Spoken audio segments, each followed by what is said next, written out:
Hello, and welcome back to the channel. Today we go over another deep dive into the world of gaming. Today, we're tackling a title that has carved its name into the annals of hack-and-slash greatness. Devil May Cry 4, released in 2008 by Capcom. This game brought a lot of new ideas to the table while keeping the series' signature style intact. But does it still hold up today? Let's find out. First things first, Devil May Cry 4 shook things up by introducing a new protagonist, Nero.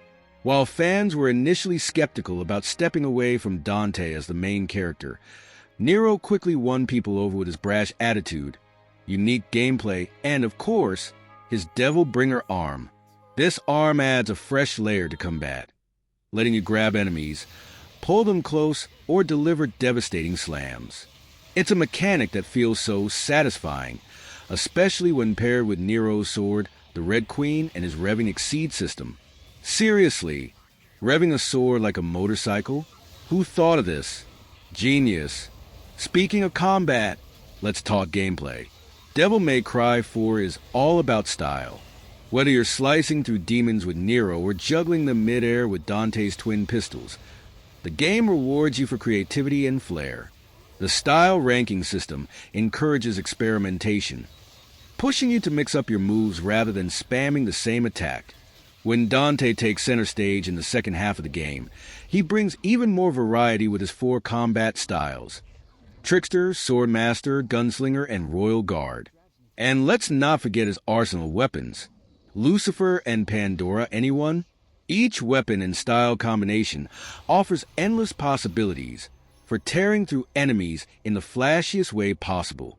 Now, here's where things get a bit divisive: the level design.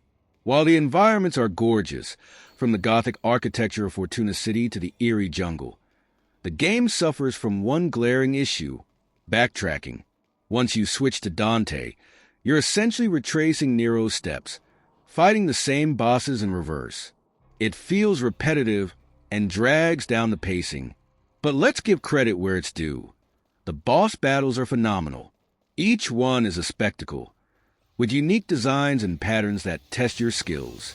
Credo, in particular, stands out as one of the series' best bosses, offering a fair but challenging duel. And who could forget the sheer epicness of fighting Sanctus? For a game released in 2008, Devil May Cry 4 still looks fantastic. The character models, animations, and environments hold up remarkably well. And the music? Chef's kiss. From the adrenaline-pumping battle themes to the more atmospheric tracks, the soundtrack perfectly complements the action. So, does Devil May Cry 4 still hold up? Absolutely. While the backtracking and pacing issues can be frustrating, the game's stylish combat, engaging characters, and memorable boss fights make it a must-play for fans of the genre. It's a testament to Capcom's ability to deliver action games that stand the test of time. Alright, now let's go over how Devil May Cry 4 has evolved from Devil May Cry 3. Let's rewind to 2005 when Devil May Cry 3, Dante's Awakening dropped. This game was a prequel, giving us a younger, cockier Dante and exploring the beginnings of his rivalry with his twin brother, Virgil. It was a return to form after the device of DMC2 and quickly established itself as one of the best action games of its time. DMC3 introduced a style system which allowed players to choose between 6 combat styles: Trickster, Swordmaster, Gunslinger, Royal Guard, Quicksilver, and Doppelganger. Each style catered to a different playstyle, adding depth and replayability to the game. This system was revolutionary and set the standard for the franchise's combat mechanics. And let's not forget the unforgettable boss battles, especially against Virgil. These fights weren't just challenging. They were spectacles, perfectly blending narrative and gameplay. Fast forward to 2008, and Capcom released Devil May Cry 4. Right off the bat, we were introduced to a new protagonist, Nero. While some fans were hesitant about stepping away from Dante, Nero brought a fresh perspective to the series. Nero's Devil Bringer was a game-changer. This ghostly arm added a new layer to combat, allowing players to grab enemies, perform mid-air slams, and deal devastating attacks.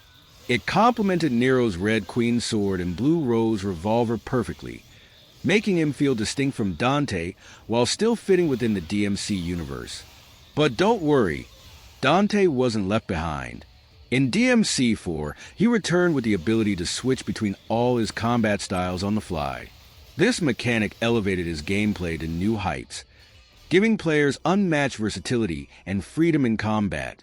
From a technical standpoint, Devil May Cry 4 was a significant upgrade. Thanks to the power of the new generation of consoles at the time, the game boasted stunning visuals, more detailed character models, and larger, more intricate environments. The game's lighting and animations were particularly impressive. Nero's movements felt fluid and impactful, while the Gothic environments were richly detailed, immersing players in the world of Fortuna. Narratively, Devil May Cry 3 focused on family and Dante's growth into the demon hunter we know today. Meanwhile, DMC4 expanded the lore, introducing new characters like Kyrie, Credo, and the mysterious Sanctus, while keeping Dante as a key figure. Nero's personal journey added a layer of emotional depth to the series, even if the story wasn't as tightly focused as DMC3. Both games are beloved by fans, but for different reasons.